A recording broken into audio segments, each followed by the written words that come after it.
Rules and regulations. They're part of the package when you live in a homeowners association. 1 out of every 4 new homes built in the state over the last decade is part of an HOA.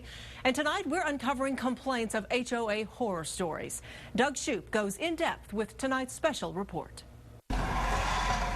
Dana Henderson of Pflugerville knew nothing about HOAs when she moved into the Meadows of Black Hawk neighborhood. She paid her dues on time, $338 a year.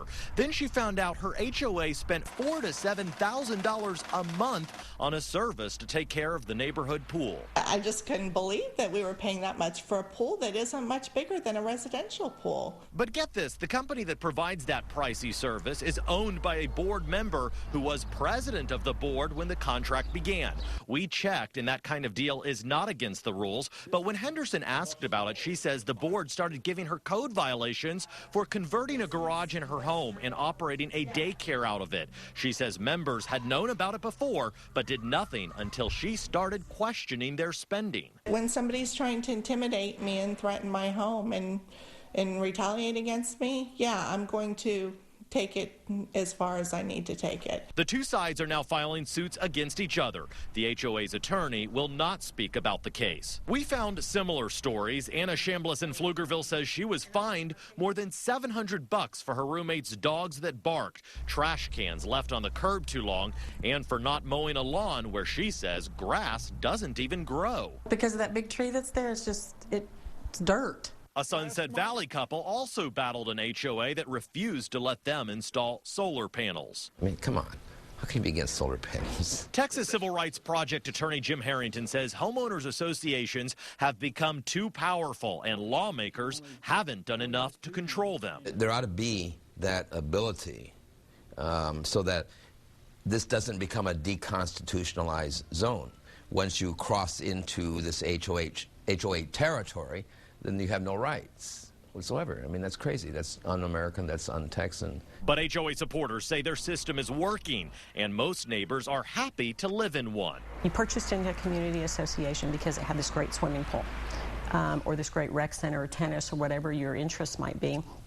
Or you just wanted to know that your property values were going to be protected so you didn't have a car up on blocks next door to you. Sandra Denton, a spokesperson for the Community Associations Institute, says cases of HOAs foreclosing on a home are extremely rare, only 0.5% of all cases. She warns some legislation being proposed would cost associations and homeowners who already follow rules everyone agrees to.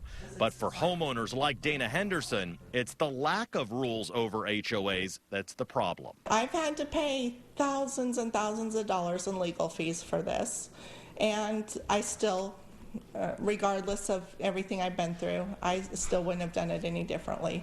Somebody has to stop them.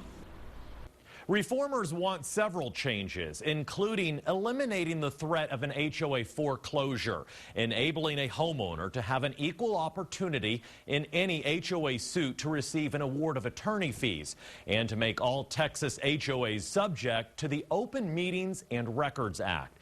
More than a dozen bills have been filed this session that would address many of these issues, but similar legislation did not pass in 2009. Within just the last couple of hours, Senator Jeff Wentworth told me by phone he feels most HOAs work fairly well, but there are a few that appear to be rogue HOAs that he says are abusive and need to be reformed.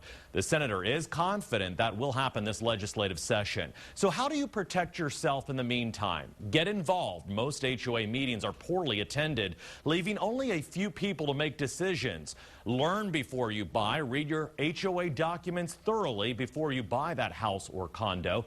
Contact lawmakers who support HOA reform. We've put their information and bill proposals on KXAN.com.